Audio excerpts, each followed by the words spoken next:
Hey, j'espère que vous allez bien. Aujourd'hui je vous retrouve dans une nouvelle vidéo et aujourd'hui je vous retrouve pour une vidéo un petit peu particulière puisque récemment j'ai reçu de la part de YesStyle 3 produits et j'avais vraiment envie de vous en parler parce que c'est vrai que je parle pas trop de K-beauty sur ma chaîne YouTube, même si j'adore ça. C'est vrai que voilà, je vais essayer un petit peu pour la nouvelle année de parler un petit peu plus de K-beauty parce que c'est vraiment une catégorie de produits que j'aime énormément. Donc aujourd'hui on se retrouve du coup pour parler de 3 produits ensemble, un petit peu une sorte de revue. Donc il y a 2 produits de la marque Moonshot et il y a un produit de la marque McQueen qui est une marque que je connaissais pas du tout avant ça. Donc j'espère que ça vous plaira et du coup je vous laisse avec la suite.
So why are you moving on? Someone told me that I could find it. I will find my way. Gotta keep looking. If it's not fair, gotta go again. We still get over it. Cause when I look aside, she's always by my side. She guides me with a sign and lie to me.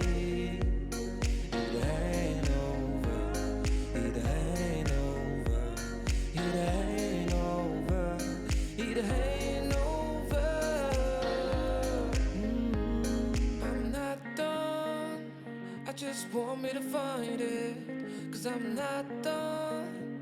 I just want me to find it. I'm not done.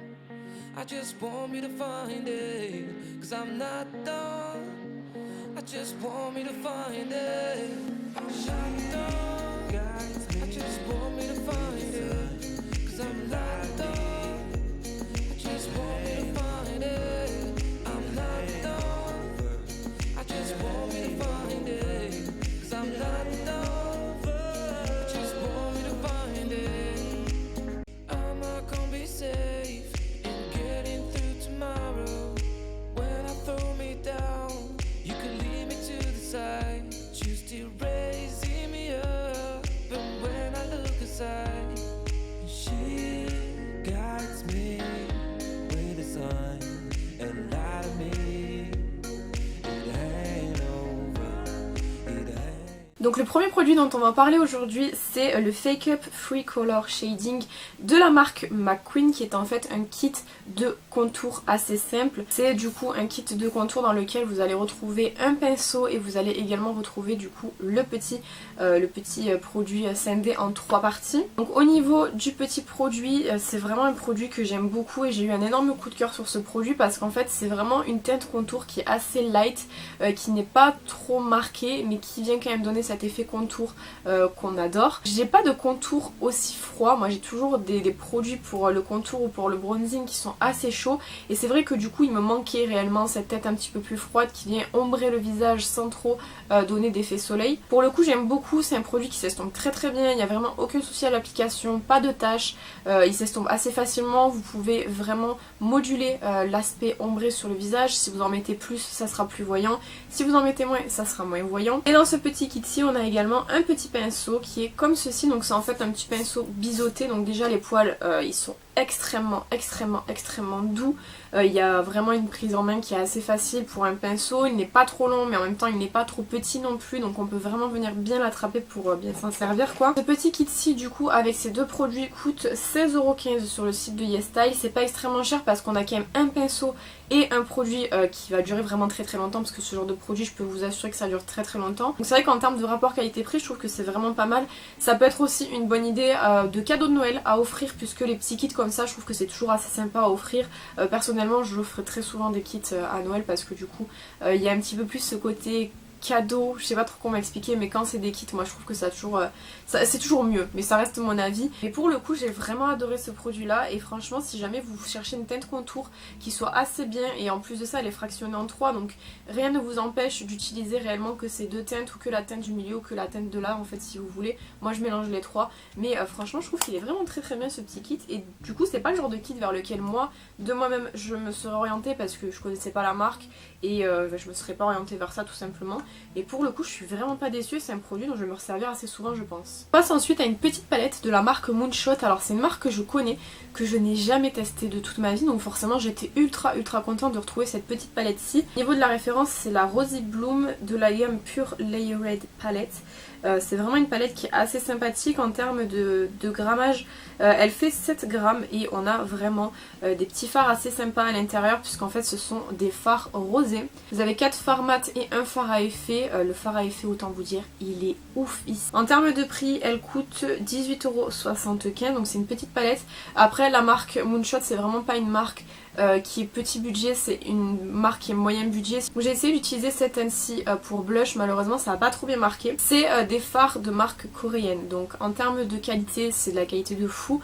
Par contre en termes de pigmentation, c'est vrai qu'en Corée ils aiment pas quand c'est trop pigmenté, ils préfèrent des trucs qui sont assez naturels et qui sont beaucoup plus faciles à travailler, qui nécessitent moins de travail aussi. Donc c'est pas des fards qui vont avoir un énorme impact en termes de fard mat, qui vont vraiment se voir beaucoup sur la paupière. C'est plus des fards qui vont être très discrets entre guillemets. En revanche les fards à effet des marques coréennes sont toujours ultra lumineux, justement très fard à effet en fait, et celui-ci, enfin le fard rose de la palette n'échappe vraiment pas à la règle. En fait c'est vraiment un fard à paupières qui est extrêmement lumineux. J'ai beaucoup aimé travailler avec cette palette ci parce que je trouve qu'elle est vraiment très jolie. Après évidemment comme je vous ai dit c'est pas des fards qui vont plaire à tout le monde, puisque c'est quand même des fards qui n'ont pas la même pigmentation que les fards que vous pourrez retrouver dans les marques venant des États-Unis, mais c'est vraiment des fards qui sont très cool, très fins. Ils font des chutes mais les chutes ne restent pas. Les chutes s'en vont même très rapidement. Même le fard à effet, j'ai eu quelques chutes et si rien n'est resté sur mon teint, j'ai juste balayé et puis tout est parti. Pour le coup j'aime vraiment beaucoup cette petite palette. J'ai aussi quelque chose à dire en ce qui concerne l'odeur de la palette. J'aurais jamais pensé dire ça de toute ma vie sur ma chaîne. Je pense que c'est même une des phrases les plus bizarres que vous allez m'entendre dire, mais je trouve qu'elle sent le champignon. Le champignon de Paris, vous savez, le champignon quoi. Donc je sais pas si c'est moi qui me fais cette idée là, mais j'ai l'impression qu'elle sent le champignon. C'est pas pour me déplaire parce que j'adore les champignons, vraiment tous les champignons confondus je les adore, mais du coup en termes d'odeur je trouve qu'elle sent vraiment le champignon. Donc je sais pas si c'est vraiment le cas ou c'est moi qui ai complètement fumé la moquette, mais en tout cas ici au-delà du packaging je trouve que l'harmonie est vraiment super sympa. Et c'est une palette qui est aussi surtout très pratique à amener du coup, parce que vous voyez elle est vraiment très petite. Si je vous mets ma main à côté, bon j'ai une petite main en plus hein. Elle est vraiment petite et elle est très sympa. Vous avez deux teintes différentes. Il me semble que vous avez cette teinte un petit peu plus rose et vous avez une teinte un petit peu plus marronnée. Moi j'ai la teinte rose et ça me va très bien parce que c'est le genre de couleur que j'aime beaucoup. Donc pour le coup elle est assez sympa cette petite palette je trouve. Et on passe du coup au dernier produit qui est le Tint Fit. En termes de couleur, moi j'ai la teinte 503, c'est un rouge. Il coûte 9,35€ sur le site de YesStyle et vous avez 5 couleurs différentes. C'est pas un rouge à lèvres mat, mais en même temps c'est pas non plus un rouge à lèvres style lac. Je dirais personnellement que c'est les lip tints comme on a l'habitude en Corée, c'est-à-dire que c'est une encre à lèvres qui a un fini légèrement brillant mais qui n'est pas collant en fait. C'est vraiment quelque chose qui est extrêmement agréable à utiliser. Ça laisse une petite couleur aux lèvres qui est assez sympa selon la teinte que vous allez choisir. Là moi du coup j'ai reçu une teinte rouge, donc on a un petit côté rouge, mais c'est pas quelque chose qui va tenir toute la journée. C'est vraiment quelque chose qui va nécessiter une retouche en journée. Bon, c'est pas non plus le genre de gros produit à emmener, donc vous pouvez très bien glisser dans le sac. trouve que la teinte est assez jolie, c'est une teinte qui est très sympa, qui est très bien aussi également pour la saison puisqu'en fait c'est un rouge donc forcément ça va avec tout. Mais j'aime beaucoup, après le fini, c'est pas mon fini préféré parce que moi c'est vrai que les encres à lèvres j'en porte très peu parce que je suis très team mat, mais vraiment j'ai un petit peu de mal moi, avec tout ce qui est produit qui nécessite une retouche, je trouve que c'est un petit peu chiant. J'en mets beaucoup en vidéo parce que du coup moi une fois que je filme ma vidéo j'éteins la caméra et je me démaquille entièrement, mais c'est vrai que pour la journée je préfère largement en fait les finis mat, mais c'est que mon avis personnel. Après ce produit est quand même très bien et c'est un produit dont je me resservirai notamment pour les vidéos du coup parce que c'est rapide à mettre, c'est facile à mettre, ça ne va pas dans les plis non plus des lèvres, ça ne les marque pas ni rien. On a un côté quand même qui est assez confortable parce que on n'a pas l'effet asséchant que peut avoir par exemple un rouge à lèvres mat, mais pour le coup je trouve que la couleur est sympa et le fini est assez sympa, mais c'est pas mon fini préféré personnellement. Après on a une odeur aussi sur ce produit, là on est plus sur une odeur qui est un petit peu plus conventionnelle, c'est de la pomme. Moi j'aime beaucoup, c'est pas une odeur que vous allez sentir quand vous allez mettre sur les lèvres, c'est vraiment en fait quand on ouvre le produit et qu'on sent, ça sent la pomme, mais sinon c'est pas une odeur que vous allez garder sur les lèvres ou un goût que vous allez garder sur les lèvres réellement, c'est juste une odeur dans le packaging. Voilà, donc j'espère que cette petite vidéo vous aura plu. Comme d'habitude, n'hésitez pas à me dire ce que vous en avez pensé dans les commentaires. Et est-ce que ça vous tente que je fasse un petit peu plus de vidéos sur la K-Beauty, parce que j'ai quand même pas mal de produits de K-Beauty, mais c'est vrai que comme je vous ai dit, j'en parle pas trop souvent. Je sais pas pourquoi d'ailleurs, parce que comme je vous ai dit, j'adore ça. Donc n'hésitez pas à me dire dans les commentaires si vous voulez que je fasse plus de vidéos en rapport avec la K-Beauty. Quant à moi, je vous retrouve bientôt dans une prochaine vidéo. En attendant, prenez soin de vous.